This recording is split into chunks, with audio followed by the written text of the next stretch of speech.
Kelsey Taylor here. I may be a little late with this, but I decided to do this like right now, before the month goes out. I'm going to be doing my top 5 favorite movies of 2014.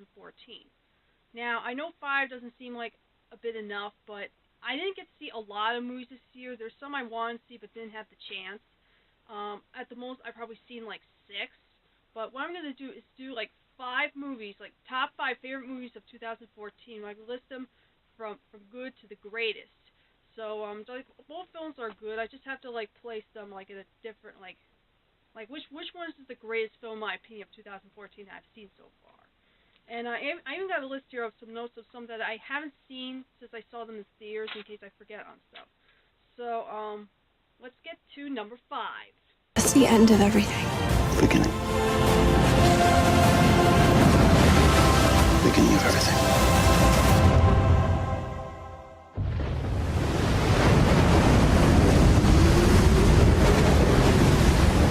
Yeah, I end up liking Noah like a lot better than I thought. It's basically like the Hollywood's retelling of the Noah arc story. Like Russell Crowe, I thought played good as Noah, and Emma Watson was in it. You know her from the Harry Potter movies. Now this film is like really low on the list because it's not for everybody. I remember seeing this in theaters with my mom, and Mom and I actually ended up liking this movie. And we have a Christian friend who was with us, like.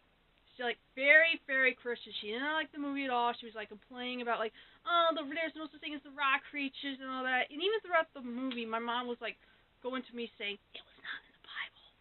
You know, it was like, and I did read like parts of the Noah story like on the retreat. I was like about weeks after seeing this movie, and some stuff is like true, but that's what you expect like what Hollywood would do like with a Christian story. Like this is what you expect. Like I don't think that friend of ours really what to expect. She thought it was going to be a good movie.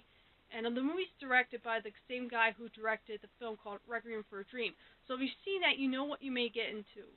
And we even saw like 2 people walk out of this. So yeah, but the film's like really powerful. It's like got me like on the edge of my seat in some scenes, and even like some traits of the character of Noah. It's like, wow, you know. But I really thought Noah was good. It's definitely worth checking out. But like, very religious people aren't gonna like it. So number 4. I am Kermit. And now you guys have all the freedom you want. What? When do I do the indoor running of the bulls? I can't watch. Muppets Most Wanted, I thought, is like almost better than the first Muppets film. And what I mean by that, it's not the first Muppets film that came out in the late 70s. I talk about the Muppet film that came out in 2011. I really thought that it was a lot better. Like the first film, like my mother even said that had more of the human characters. Well, the second one has pretty much more with the Muppets, and it was really, I really thought it was a really good sequel. I like the one song I can remember, which you might be saying, oh, the songs aren't that memorable. I thought they were good. Well, there was one that is now in my head. I don't remember the name was where Constantine, the villain of the movie, looks exactly like Kermit, is singing the Misty Go, you Lord, I'll give it to you. I'll give it to you. I know that's not how it goes, but I thought it was really catchy, and it's really a lot of fun. And like the main complaint I have, like I thought like Kermit the Frog himself isn't in it enough. I really thought that he should have been in a few more scenes, but he's in it enough, but not as enough as I thought. So yeah, and I'm definitely going to be doing a review of Muppets Most Wanted soon on because I got it on DVD a few months ago and have something special planned for it. Now, number 3. Looks like doing an ET reveal will be tough now.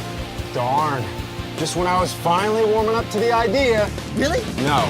Now, I'm sure a lot of people don't have this on their favorite lists, like top favorite list movies of 2014, because it's not like one of those films that came out like wide release, or not like Guardians of the Galaxy or any other of those films, but this one counts. Angry Video Game Nerd the movie is like one of my favorite films of this year. I really thought James Rolfe did a good job with it, and you know it's definitely worth mentioning. It's like one film I've been waiting for ever since he first announced it a couple years back, and I was like impressed with it. Like if you're a huge AVGN fan, you're really gonna like this. However, this film is not for everybody either. I hear people like saying they didn't like the movie because they were expecting like just a 2 hour review of it, and it's really not. And also like it's like I wouldn't put it higher on the list at like at number 2 or 1 because like this is basically a film you have to like know like what you're expecting. Like this is a film that's like not made for like a big buck or anything like that. This is a film that J. Wolf had a passion for. It was for fun. You know, it's a cheesy, like really like independent film, like comedy and sci-fi, like all that. So if you haven't seen the movie, heard a lot of bad things about it, I would recommend watching it with an open mind. Like you don't have to watch the Nerd series to even watch it. Like if you really want to watch the Nerd episodes before seeing this movie, it's totally up to you. But the movie like jumps you in really quickly for newcomers for who the nerd is and all that. So yeah, I can't wait to get the Nerd movie on DVD. Hopefully it comes out on DVD.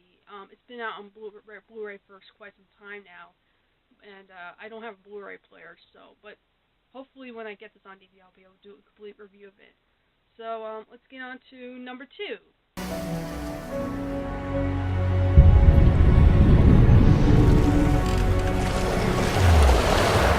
How did this happen? Come with me. What are we gonna do? Change the world. Now, Son of God is basically kind of like a like it's like if you watch like the Bible miniseries on the History Channel, like even that's what I first thought. Like it's like kind of like the same thing over again. It's basically Son of God's pretty much like the story on Jesus Christ and in a way like that's what I even read, like they used some leftover footage or something like you didn't see on the History Channel series thing. And I ended up liking this a lot more than I thought, like a lot more. Like I really liked it a lot better than Passion of the Christ. Passion of the Christ, I don't think I sat all the way through. Or I remember watching it like in Catholic school, and maybe it was during the time when we were watching that movie very early in the morning. I was so tired, and I don't know. Like Passion of the Christ, I thought was a bit brutal, but this one was more tamed. It's a bit powerful, but it was really tamed. Like I thought the guy who played Jesus did a really good job, and and I'm not saying it's because like he looked good for Jesus. You know, I really thought he did a great job playing him, and it's kind of weird that it was like a film that I was like, okay, fine, I'll go see this in theaters. And my mom and I went with 2 of our friends, and we went to the one theater that's on their website. They got the times wrong. We ended up seeing it, and then and the owner of the theater gave us free passes. So we were planning to come back later that week to go see it, but it just didn't happen. And the movie left the theater like less than a week later. So we had to wait till it comes out on DVD. We had to watch it. So yeah, Son of God, number 2. We're going on to number 1. The best film of 2014 is. You think you're smarter than me, Wheaton? Do you think there's any argument you can make that I won't have an answer for? In that classroom, there is a God, and yet I'm him. God's Not Dead was amazing. I really, really thought this was a great film. I thought like it's probably like the best Christian film I've seen yet. And I'm gonna have to like explain the plot here. Drop my notes here. That to explain the plot because I haven't seen this when this first came out. I really I came in not knowing what to expect. I didn't see the trailer. I didn't read up what it was about. It's basically about a Christian college student who is in this class with this professor who's an atheist, and he wants all the students in his class to sign a declaration to make them believe like God's really dead. There's no such thing as God, and then the guy's real the Christian student is really against signing it, and then he's like, and the professor's like, oh, you believe God's not dead? Well, prove it to me. So he ends up like teaching the class like about God and stuff, and it's not like one of those Christian films where it shoves the message down your throat. It's really like I even know one person who didn't like this movie for some reason. I don't remember now, but it's definitely like a must see film.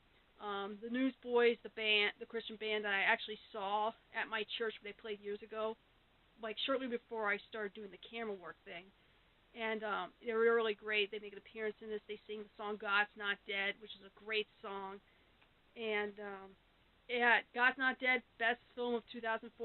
Definitely check it out. Like if you're not a Christian, like I don't know if I would recommend this film to everybody, but I would still say it's a must see. Like if you're a Christian, you love Jesus, you love God, definitely check it out.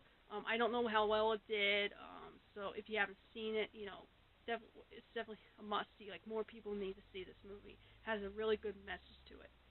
So that's my top 5 favorite movies of 2014. And I want to make like a little shout out to my friend Chelsea and her family.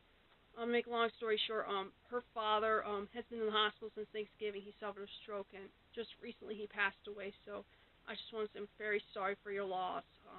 Hang in there. I know we're supposed to meet up later this week for like a late Christmas thing, but I don't know if that's going to happen now.